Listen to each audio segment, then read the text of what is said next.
나이가 들면 아픈 데가 많아집니다.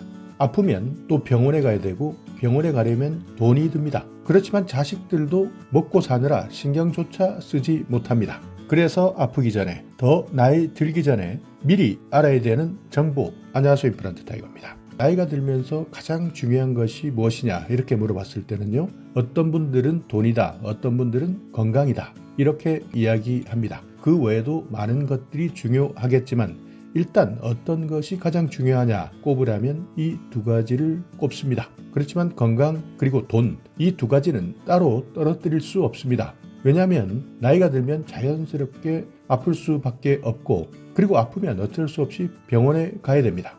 만약 크게 아프다면 큰 돈이 들 수밖에 없는데요, 이때부터 큰 문제가 생기는 겁니다. 그래서 오늘은 내가 노인이다, 아니면 앞으로 노인이 되겠다 걱정부터 하시지 말고 아프기 전에 정부로부터 지원받을 수 있는 여러 가지 정책, 서비스, 혜택들은 어떤 것들이 있는지 하나하나 그리고 미리미리 챙겨보시기 바랍니다. 자, 첫 번째입니다. 장기 요양 재택 의료 서비스 혹시 들어보셨습니까? 이 내용은 본인뿐만 아니라 혹시 내 부모님이 해당될 수도 있으니까 확인해두면 요긴하게 활용할 수 있는데요. 보통 거동이 불편한 어르신들 많습니다. 병원 다니기 힘듭니다. 이분들 병원 가지 않고 내가 살고 있는 곳에서 직접 치료받을 수 있는 서비스, 재택의료 서비스입니다. 물론 아직까지 전국적으로 내가 살고 있는 곳 바로 옆에 바로 서비스를 받을 수 있는 것은 아닙니다. 현재까지는 시범사업으로 계속 확대되고 있는데요. 2022년부터 시작되었습니다. 내가 병원을 가지 않고, 그리고 요양원이나 이런 시설에 가지 않고도 일상생활을 하면서 치료받고 진료받는 겁니다. 의사들이나 간호사가 한 달에 한두 번씩 방문하든지 사회복지사가 계속 관찰하고 확인하고 서비스하는 제도, 그래서 필요한 의료 서비스, 요양 서비스를 제공해 주는 것이 재택의료센터 시범 사업입니다. 지금까지는 전국에 93개입니다. 그렇지만 내년에는 더 확대될 예정이니까 반드시 확인하셔야 됩니다. 자, 서울을 예를 들어서 보시면 강남 같은 경우에는 서울연세의원, 강북구청에서는 건강의 집 의원이나 서울봄연합의원, 이렇게 지방자치단체와 의료기관이 연결되어서 실제 내가 병원이나 시설에 가지 않고도 건강을 돌보도록 하는 것인데요. 그 외에도 많습니다. 강서구청, 관악구청, 노원구청, 이렇게 서울에도 지방자치단체마다 의료기관과 연계하고 있는데요. 경기도나 광주, 대구, 대전, 부산, 인천, 강원, 전남, 전북, 충남, 충북, 경남, 경북, 제주까지 현재 시범사업으로 운영하고 있는 상황인데, 이것이 내년에는 더 확대될 예정입니다. 그러니까 이런 제도가 있다, 이런 서비스가 있다, 이 자체를 몰라서 혹시 매번 어렵게 병원 다니셨던 분들, 이분들은 내년에는 전국적으로 이 제도가 더 확대되기 때문에 반드시 기억해 두시고 활용하셔야 됩니다. 자, 또 하나입니다. 이것도 마찬가지 본인이 확인하셔야 되고 우리 부모님이 해당될 수 있는 내용인데요. 유니트 케어 서비스입니다.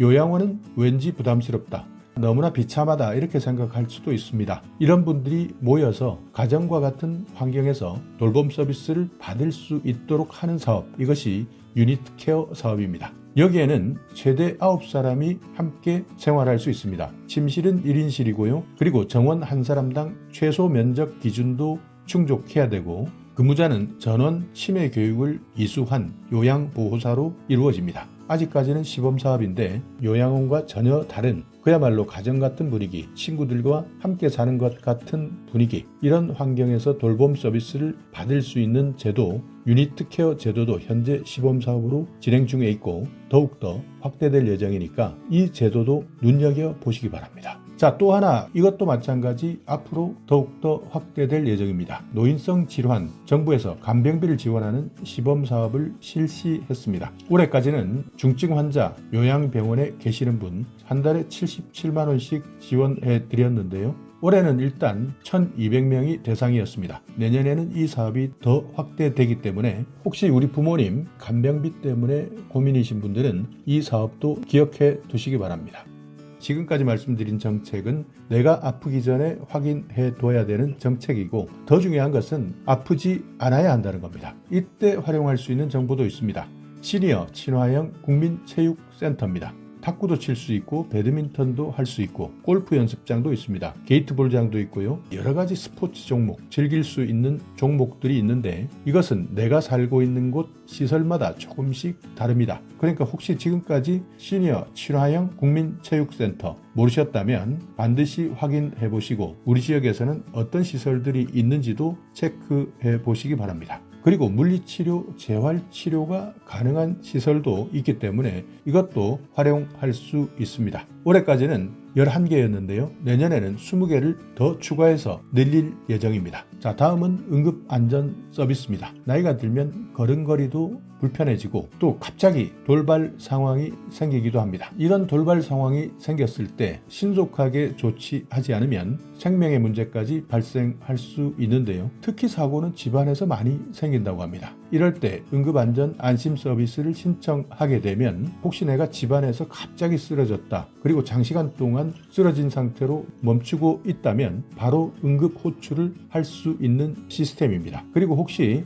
집에서 화재가 날 수도 있습니다. 이런 것들을 정보통신 장비가 감지해서 바로 응급호출 신고하는 서비스인데요. 지난해까지는 약 24만 가구 이 서비스를 신청했는데 음식을 하다가 냄비를 태우는 사고 119에 곧바로 신고해서 미리 대비했고요. 또 어떤 사람들은 집안이나 화장실에서 쓰러져 버렸습니다. 오랫동안 움직임이 없었는데 이것도 마찬가지 자동으로 신고되어서 응급관리 요원들이 출동한 겁니다. 어떻게 보면 내 건강관리 아무리 잘해도 갑작스런 사고, 이런 사고로 더 큰 위험에 노출되는 경우가 많습니다. 지금까지는 이런 서비스를 신청하려면 어느 정도 소득 기준이 있었습니다. 그렇지만 독거노인에 대해서는 이 소득 기준을 폐지했습니다. 이제부터는 독거노인이라면 누구나 신청하도록 바뀌었기 때문에 혹시 소득 기준 때문에 신청하지 못하셨다면 반드시 신청해 주시고 내년에는 더 확대되니까 이 정보도 꼭 기억해 두셔야 됩니다. 신청하실 때는 주민센터 가시면 됩니다. 가까운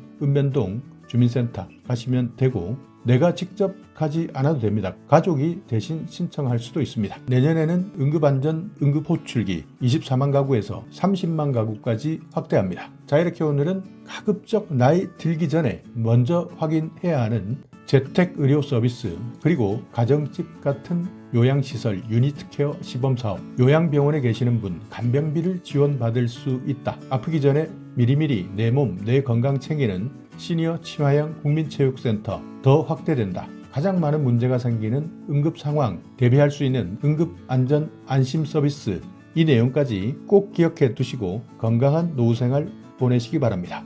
자, 오늘 영상 여러분께 조금이나마 유익한 정보가 있었다면요, 오늘도 구독 그리고 좋아요 부탁드리겠습니다.